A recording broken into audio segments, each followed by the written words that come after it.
Hey guys, today I'm going to share with you a tutorial on how to manually put together a time-lapse video. I've recently shot a few time lapses with my DJI Mavic 3, and DJI does create the video for you automatically. However, I find that video is really choppy and it's just not as good quality as how you could essentially have it be if you were to do it manually. It also overly crops the video if it's really windy, and so you just get so much more control when you're doing this manually. So I'll show you what the before and after looks like, and I'll even include a cool effect that transitions from day to night in the time lapse, something I recently learned. So I hope you enjoy the tutorial, and make sure you hit subscribe to stay in tune with further ones as I release them. Thanks.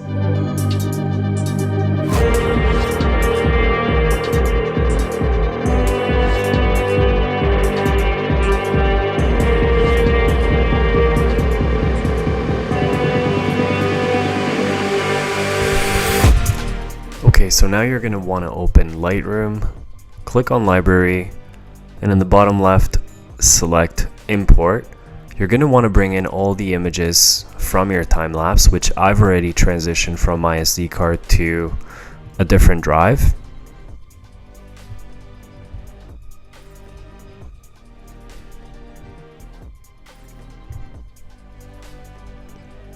So once you find them, select Import on the bottom right.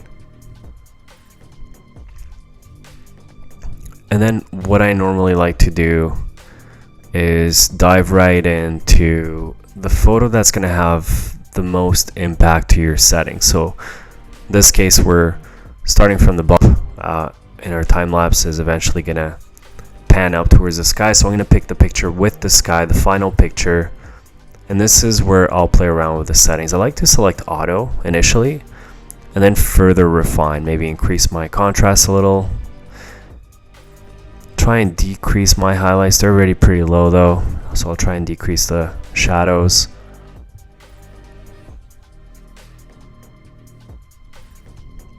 Decrease the blacks a little bit and the whites. And then if you go on the top right hand corner, you can also manually have the ability to decrease your highlights some more and your shadows. In terms of color, I like to add a little vibrance and saturation, and usually in that order. And as you can see already, the sky is turning to be pretty fantastic, so I'll usually play a little bit more with the curves. I'll bring the top down a little and I'll increase the bottom. That's if I'm trying to get my highlights to go down some more and my shadows to increase.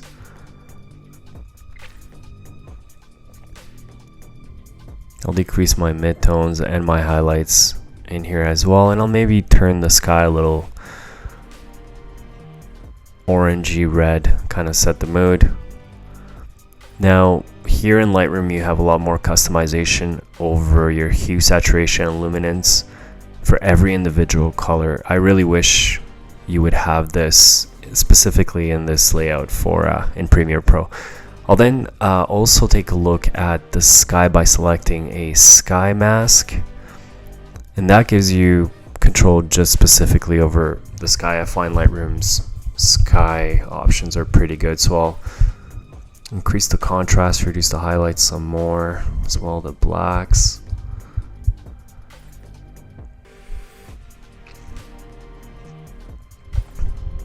And once it's all set, just kind of have a look at your colors. In this case, the orange kind of stands out a little too much, so I'm going to play with my luminance, and that just means the brightness essentially of a specific color. I'll dive into my saturation, just kind of lower that a little bit. It's just a little too orangey in this case.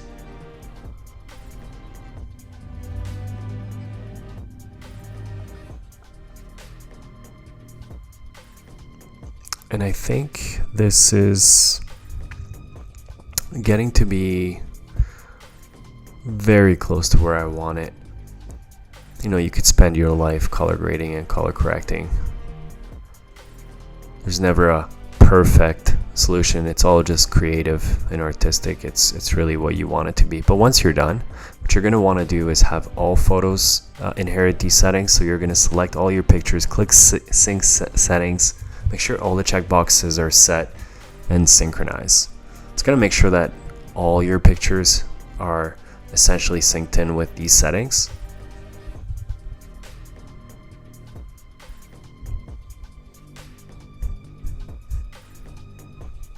And then I usually like to look through individual pictures just to make sure they all look good, especially when you start, when you do a pan with a time lapse, or when there's a sunset or sunrise. You're going to want to make sure they're all consistent.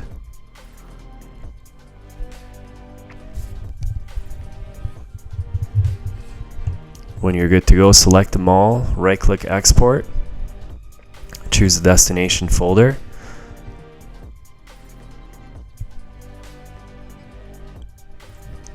That should say time-lapse, not hyperlapse, but I'm going to create a folder here for the day, and I already have a night one, and this is where we're now going to take both of them and blend them soon. So this is going to take a while to export. So just go ahead and select export once you're done naming it, and make sure that the custom name sequence option is set under the file naming, because when you import this into Premiere Pro, you're going to want to have a different sequence number to every one of your pictures. Great. So once it's done exporting, open Premiere Pro, select import right from that project pane, find your images, select the first one, ensure the image setting is checked off, click open. That's going to automatically create a video from your images. Now I like to usually do everything in 24 frames per second, so I'll usually set this up so that it interpolates my footage to 23.976. Then I'll drag and drop it, and I'll do a little bit more customization to some more color correction. Just make sure my blacks are good and it's not overly exposed.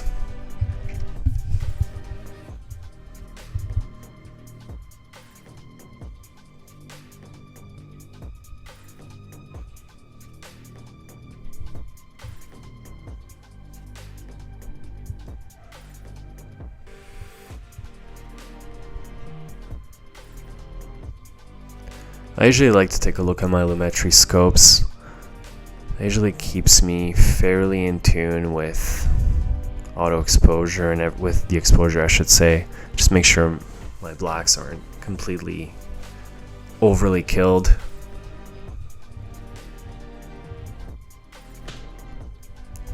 I'll usually increase the contrast a little bit more. I also like to make sure that my reds, greens, and blues are properly balanced. So I'll usually play with the temperature to adjust that. And so I try and keep the same level between my reds and my blues. The temperature does help.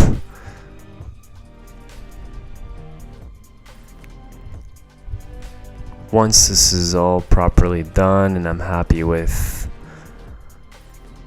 my midtones, my highlights, my shadows, it's time to throw another, or I should say a warp stabilizer on it. So it's tough to see here in the screen recording, but the footage is still a little shaky, so I'll go into my effects and I'll search for warp, and then I'll take the warp stabilizer and drag it on the footage, and then let it stabilize, which will probably take about 2-3 minutes. Once that's done, it's time to export your video. In terms of export settings, I'm going to choose a location, which is usually a different drive than where my source footage is.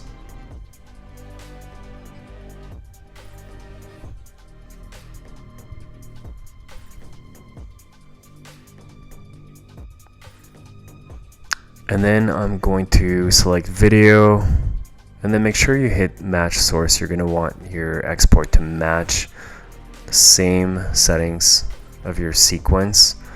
I usually select VBR 2 pass, which just ensures really good quality, and I'll normally choose 65 megabytes per second, especially when I'm exporting something that I'm going to be re-importing, which is exactly what we're going to do. So now I'm going to put the final footage together, and like I mentioned initially, I want to combine the daytime and the nighttime time-lapse. Now it's not going to be a perfect combination, unfortunately, just simply because in the nighttime there was a lot of wind, and so when we put this together, it's not going to be a perfect blend, but it's still going to create a pretty cool effect.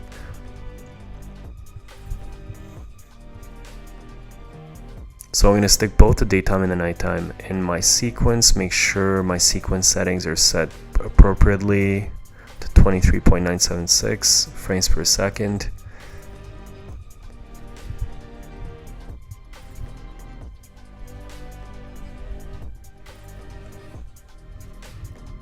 And then I do want to have this in 4K, so I'm going to actually change my sequence settings so I get 4K UHD.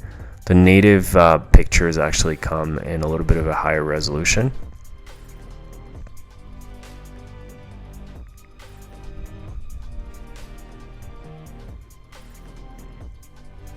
Now, since I imported these and they were previous exports, kind of looks like they have a sound section at the very bottom. So I'm going to unlink that soon, but I also want to make sure these are set to the correct frame size. So I'm going to select not scale to frame size, but rather set to frame size.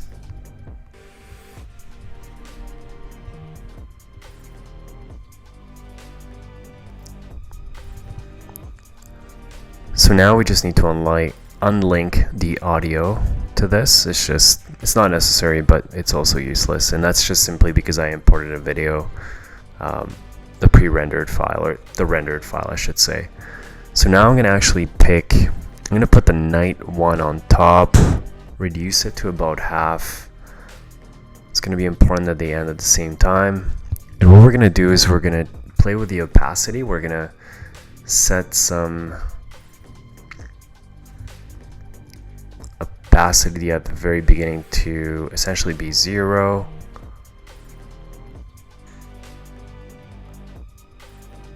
And we're gonna let it move a couple seconds and then set it to 100%.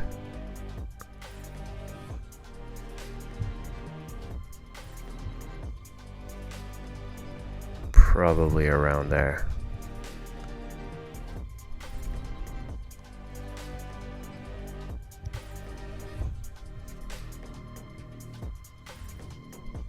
The other way around, from 0 to 100. And perfect, it blends right in. So now I'm gonna go ahead and show you guys what it looks like once again.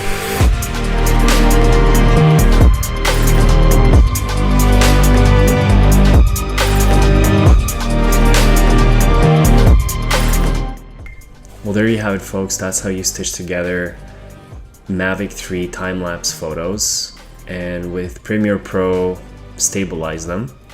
Hope you enjoyed the footage. Make sure you hit subscribe to stay in tune with more tutorials, and hit the like button if you enjoyed the video. Thanks for watching.